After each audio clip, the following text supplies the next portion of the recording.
શિહોર ખાતે જનસાહસ સંગઠન નેશનલ બેઠકમાં પત્રકાર નિમણૂકની મીટિંગનું તારીખ 19મી એપ્રિલ 2025ના રોજ આયોજન શ્રી વિવેકાનંદ ગ્રુપ દ્વારા સમૂહ લગ્ન પસંદગી મેળા આયોજનને બિરદાવી વિવેકાનંદ ગ્રુપના પ્રમુખ શ્રી વણકર સમાજના નાથ કોટવાલ શ્રી અર્જનભાઈ વી બોરીચાનું ગુજરાત જનસાહસ ન્યૂઝના સબ એડિટર મહેશભાઈ રાઠોડ સાહેબ દ્વારા અને તેમની ટીમ દ્વારા હનુમાન ધારા સિહોર ખાતે શાલ અને ફૂલહારથી સન્માનિત કરવામાં આવ્યા, જેમાં જનસાહસ ન્યૂઝના સપનાબેન રાઠોડ, ગોરડિયા સાહેબ, હનુમાન ધારાના ટ્રસ્ટી કાનજીભાઈ મારુ, મનસુખભાઈ પરમાર, પત્રકાર હરીશભાઈ પવાર, અનિલભાઈ ચાવડા, સંજયભાઈ દલસાણિયા હાજર હતા અને તારીખ 27મી એપ્રિલ 2025ના નાથ સંમેલન માટેની શુભકામનાઓ આપવામાં આવેલ અને સમૂહ લગ્ન માટે અમો આપને પૂરો સહકાર આપવામાં આવશે તેની ચેરમેને કાર્યક્રમમાં ખાતરી આપવામાં આવી હતી.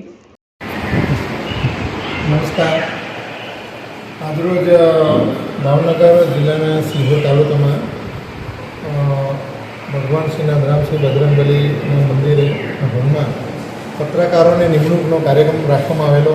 તેમાં તમામ પત્રકારોને હોદ્દા નિમણૂક કરવામાં આવેલા છે અને તમામને જવાબદારી આજ દિનથી સોંપવામાં આવી છે અને તમામ લોકોને પત્રકારોને પત્રકારને શું લાભ મળશે તે વિશે માહિતી આપવામાં આવી.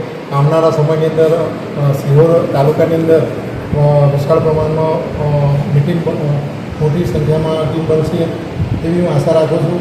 પ્લસ તમામ લોકોને પત્રકાર વિશે વીમાની સુવિધા આપવામાં આવશે, ફાસ્ટેગ કાર્ડની સુવિધા આપવામાં આવશે તેવી માહિતી આપવામાં આવી અને તમામ પત્રકારોની ટીમ વિશાળ પ્રમાણમાં હાજર રહી અને તમામ લોકોના પત્રકારના ટીમનો મારું સાહેબનો પાર્ટીગણ તમામ ભાઈ બહેનોનો ખૂબ ખૂબ આભાર માનું. જય હિન્દ.